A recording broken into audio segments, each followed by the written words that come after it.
Welcome to Conversations With. My name is Shaley and I live with bipolar 2 disorder.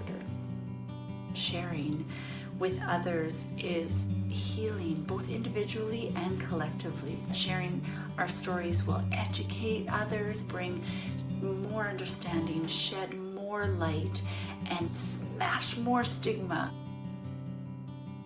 Our voices need to be heard. Our stories aren't over yet. This is Bipolar. Hey besties, it's Shaley. I am back and here to do another solo episode. A lot of real actual people have been asking for more solo episodes that are on specific topics, and I'm going to try to make them a little bit shorter. And I wanted to let you know before we started that I do have subscriptions on Instagram. I have a space there where we have a private chat where there are people available pretty much any time of the day because there are people from all over the world and it is growing. We also meet once a month and just a peer support group meeting. And sometimes we talk about topics and sometimes we just check in. And it seems like that's the thing that people are looking for, and the chat and just having other folks that really get it understand. So to be a part of this, you can go to my Instagram page at this.is.bipolar and subscribe to be included in all of that.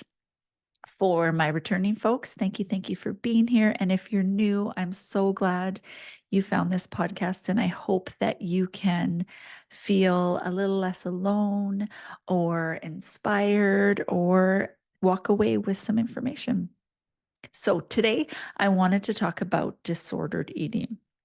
I wanted to specifically talk about it because I get tons of messages about it, and I've done a lot of polls and question asking, and it is a huge thing. There is disordered eating, there is weight gain from medicine. It is a huge thing that really affects a lot of us. And so I wanted to share my journey with that. I want to say right up front, I don't have and never had an official diagnosis of an eating disorder. So I call it disordered eating. I will get into it, but I did go to a doctor, and there is huge acknowledgement that it could have been, but because it wasn't year-round, it wasn't diagnosed. I want to say that ahead of time, just so everybody knows and is clear from where I am coming from. If you are someone that is triggered by talking about disordered eating or eating disorders, please take care of yourself. If this episode is too much from you, please go and take care of yourself. Ever since I was a teenager, I struggled. I started in puberty gaining weight and had a lot of friends that were a lot smaller than me. I was usually a bit bigger I was a bit bigger than everyone. I probably carried in one extra 20 or 30 pounds than other folks. Yeah, I started the cycle of dieting very young during puberty, and the more that I would try to diet, the worse it got. And I remember just thinking that my life would be so much better if I could just be thin, and the amount of headspace that these thoughts took up. And it would start, and then I would start to try and diet, and then I hung around with other teenagers. There was all the things, the pizza, the going out, the candy, all the things. And so I would try not to until I couldn't, and then I would binge. I didn't think that this was a problem because back then, if you had an eating disorder, you had anorexia or you had bulimia.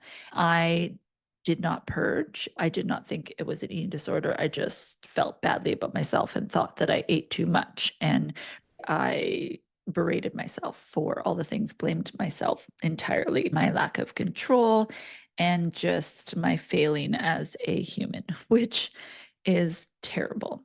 And so it usually lasted during the winters, was worse.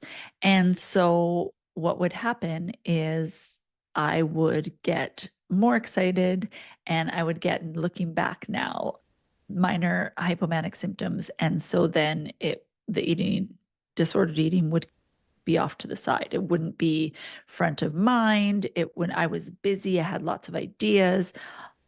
And the binging wouldn't really happen as much, and or I would forget to eat sometimes but then just eat the junk food. So it's a long time to look back. I'm 46 now, so it's hard to completely comment on those except for the fact that it took over my mind. I finally went to Weight Watchers with a neighbor, and it was good and bad. I did lose weight on it, and it was really cool because I was the youngest there. And it was really comforting what I would consider older women, which is exactly my age now.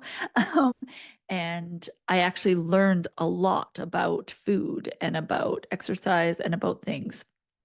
Unfortunately, with my personality slash illness that I didn't know about yet, I can become hyper focused on something. So it did get unhealthy in that way. And there are some things that I deal with still today in terms of little phrases that were said. One of the big ones was, and I am saying this in a way that I mean, don't believe this, but I remember little things they would say that still haunt my thoughts, which is don't drink your calories.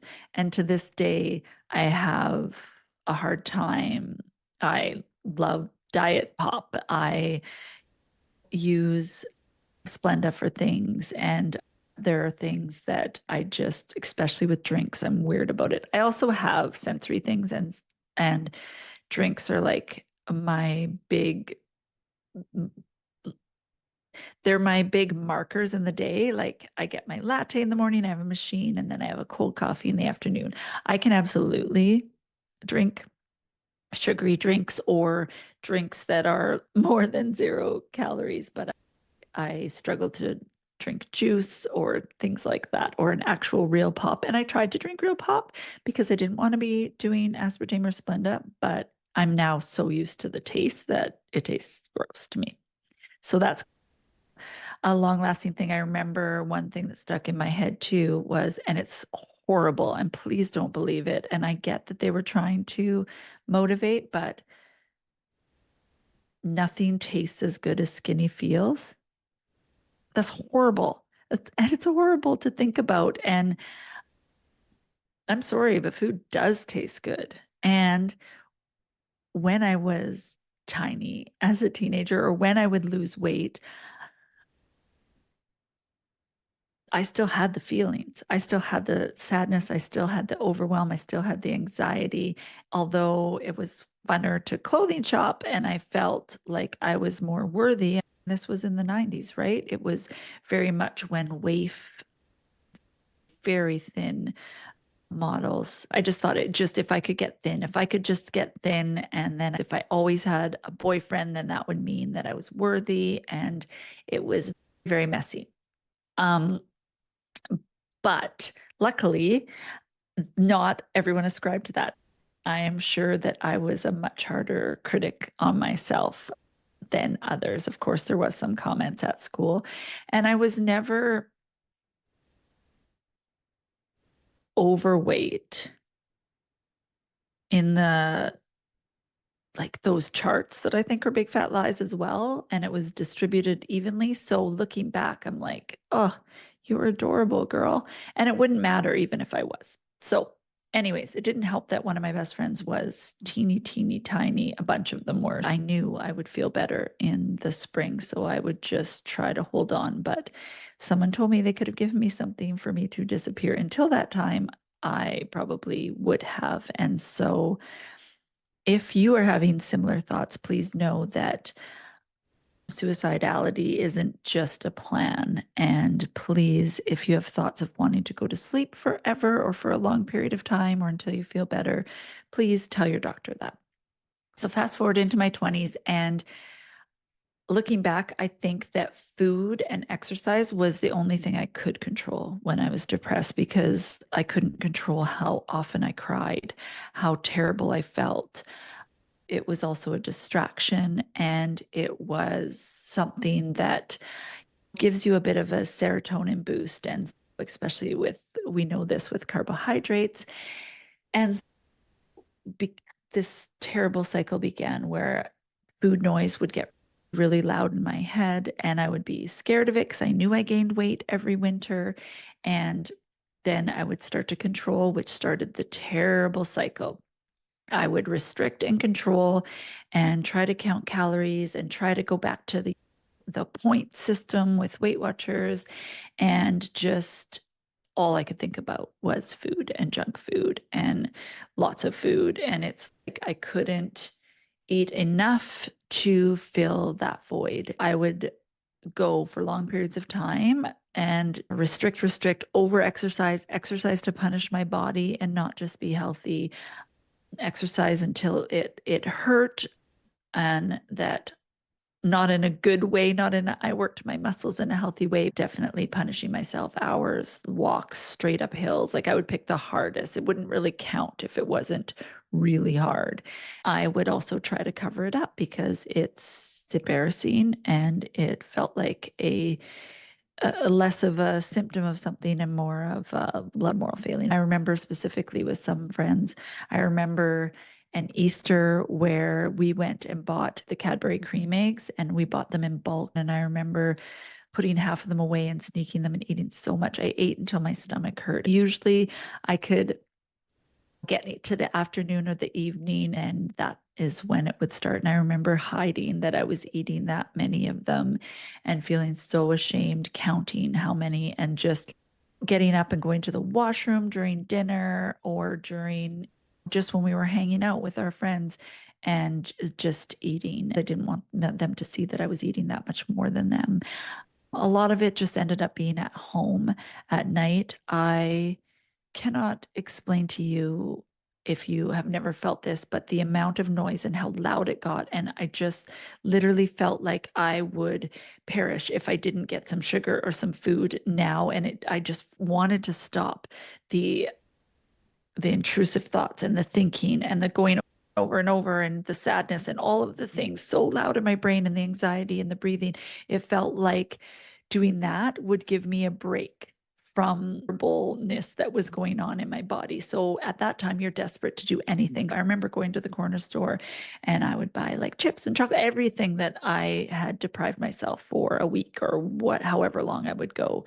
Sometimes it would only be a couple days. And I remember even I had to make up this facade with the local worker at my corner store because I would pretend I was having friends over a party because of the 3 bags of chips and a couple chocolate bars and just all the things. And it was, yeah, humiliating. And then feeling bad. And then the next day swearing that, you're going back to it, and then trying to make up for it by not eating for a whole day. And then the cycle would just get worse and worse. I remember in my teaching practicum, I remember I was scared of holidays because the staff room, right? And I remember my practicum, it was teacher appreciation, and I was in one of my absolute worst depressions. And I remember every time I went to the washroom, I waited till there wasn't a lot of people in there, I would get more sweets.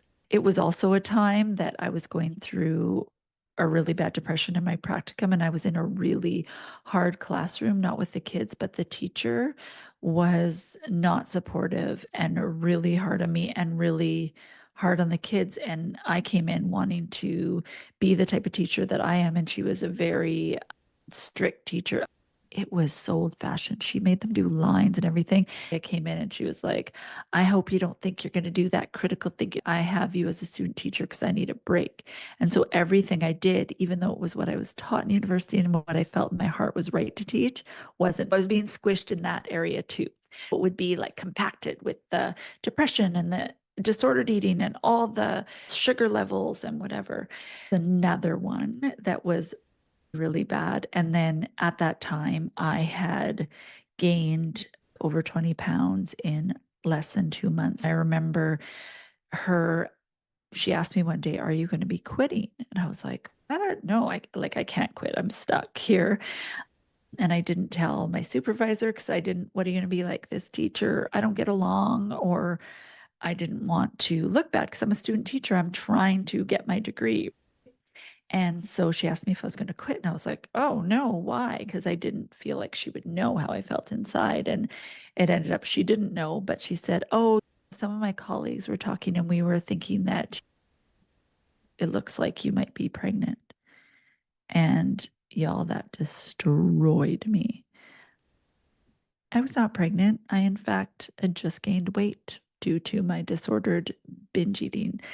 That was humiliating. I think that made me spiral worse, which probably exasperated the binge eating. It was just never explained when I went to the doctor. They're like, all year round. And I was like, oh no, only in the winter or only when I feel sad. And they were like, oh, that explains it. And I always went for help when I was depressed. I didn't know the other parts were hypomanic, right?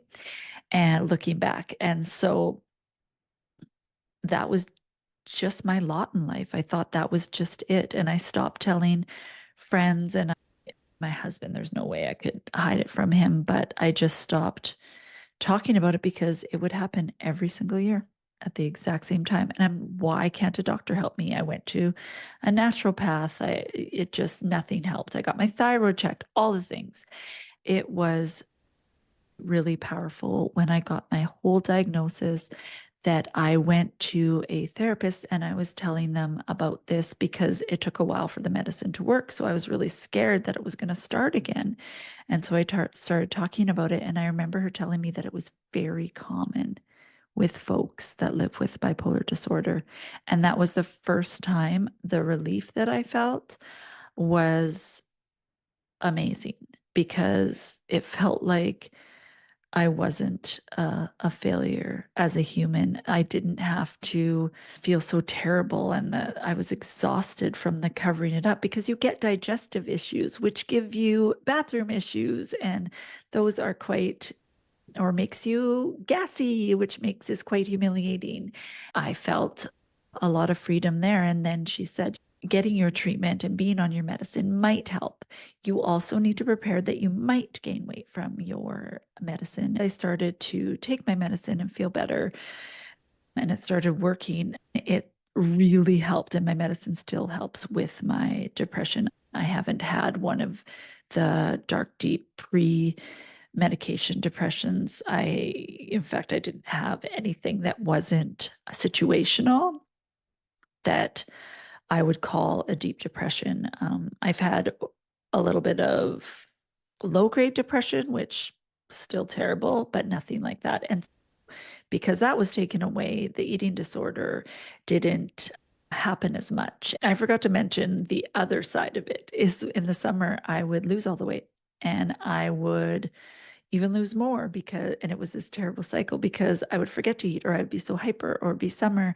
And and it didn't matter even if I did eat more because I wasn't sleeping and I was busy all the time and always moving, whereas I was in bed all the other times. So it was this terrible cycle of gaining weight in this, gaining 15 to 25 in the summer, in the winter, and then in the summer, losing the weight and back and forth for years, like a good part of before I was diagnosed at 32. So teenager until my into my 30s was very different when I was pregnant. I felt released from it when I was pregnant because I had permission to eat, because I could eat those things at all times. I didn't binge as much. Back to the therapist and the little bit of freedom I felt there. And then with my medicine working, honestly, it took some of it away, a lot of it away. I felt almost like a freedom when the medicine started working. So I realize now it was completely attached to the depression, and the food noise, a lot along with the other noise, was quieted and almost silenced. And so I was and am so grateful for that. But I do still get very nervous around Christmas and Easter, those times where there's a lot of yummy food. I am always worried in January that I'm going to wake up and it's going to be back, or that I'll wake up and have gained all the weight overnight. And yeah, I really felt a freedom from the hold of binge eating was the winter that I was given the SSRI that actually worked for the depression in those months, but actually eventually caused me into a severe hypomanic episode, which got me diagnosed. So I took that medicine and it actually didn't matter. I could binge and it wouldn't affect my weight because I was busy all the time. I was happy. I was excited. I was hypomanic. I was up all the time. Go. So that was a year of being very thin. And of course, when I would get thin, I would buy all the clothes. I wouldn't buy any clothes when I wasn't. And so then when you'd feel bad, I wouldn't have any clothes that was lovely or nice. And then I'd look at them in my closet and just mourn over that. So that was a time where I had an opposite reaction of a lot of people that it made me thinner in how it made hypomania come. Where I'm at now is I've noticed since COVID, the food noise has gotten a little bit louder.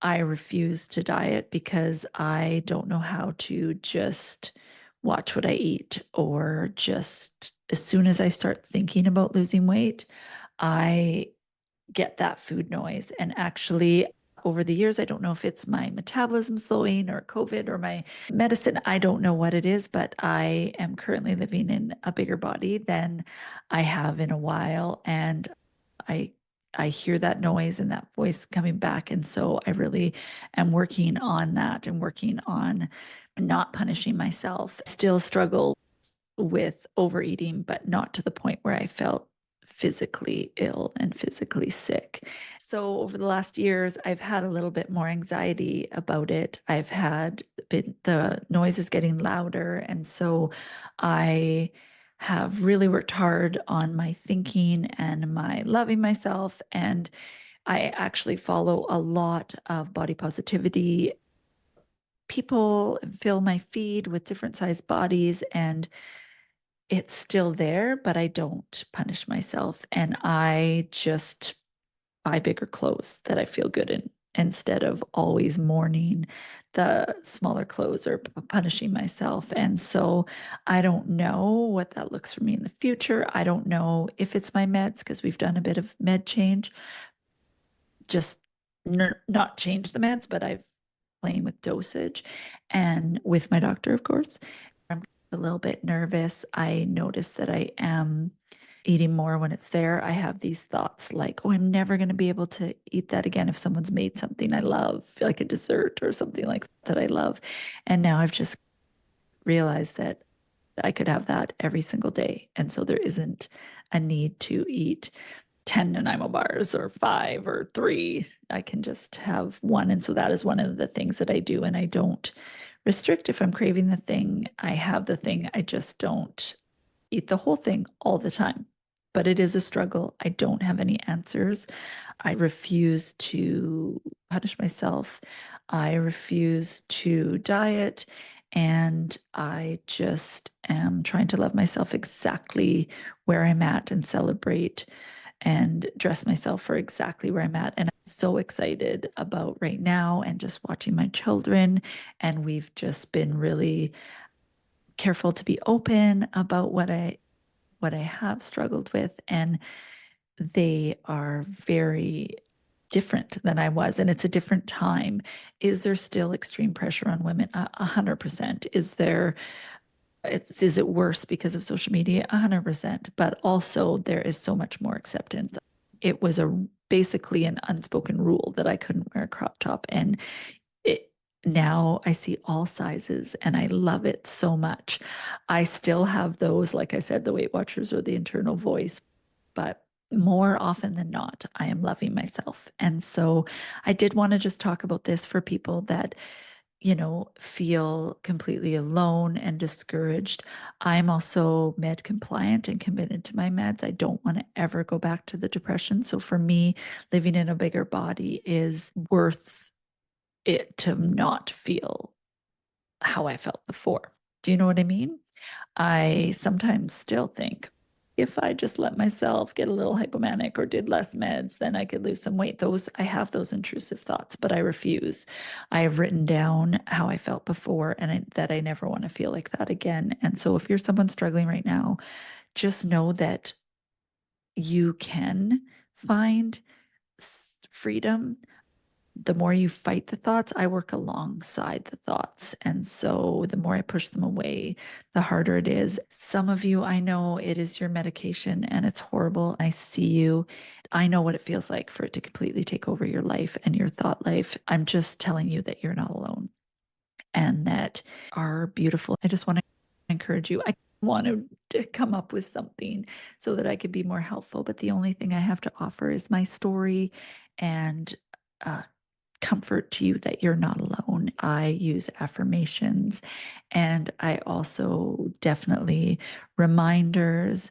And I just try to remind myself what my body has been through and how she has been there and carried me and continued to carry me through all the hard things. And she has carried babies. And I try to think of it outside of myself as a thing that I can love. And so it is not, my body is not all I am. And I just love the quote from, I forget who it's from, but my body holds my magic. Or I also love the idea that all bodies are good bodies. That's my story with disordered eating. I hope that it comforts someone out there. And it's just a part of my story that I thought I would share with you today. Definitely can be a part of it. And just know that you can push back and talk to your health professionals and can get help in that area. I look back and wish that I would have been able to get therapy or known that it was a disorder and not just me failing, which is what I felt like. You are not failing, you are not alone. And I wish nothing more than some freedom from the thoughts and your willingness to love yourself regardless of the size of body that you live in. So, love you. Please let me know your thoughts. I would love to hear from you either on Instagram at this.is.bipolar and hear your experience. I hope to do a panel on this with other folks that struggle as well. And or you can email me at thisisbipolarpodcast@gmail.com. And sometimes I take a while to answer, but I always will. So I am hoping with you and for you for better days. Please hold on, friends. I don't know when or how, but I know there can be better days. This is Bipolar. Thanks again for tuning in. You can find video versions of This is Bipolar on our YouTube channel. We also have all our previous episodes of the podcast on Apple, Podbean, Spotify, and Google Play. We spend most of our time on Instagram at this.is.bipolar. There is a vibrant community there where we have conversations and post different ideas and different strategies, and we'd just love for you to join us there. It is so helpful if you enjoy our work or think it would be helpful to someone if you could like and share and save and follow us in all or any of those spaces. If you're a listener for the podcast, if you could leave a review, we would be forever grateful. Again, thank you for being here with us. Let's get the word out. Let's share lived experiences so that we can change the ideas that people have about bipolar and help those of us that live with it feel less alone. This is Bipolar.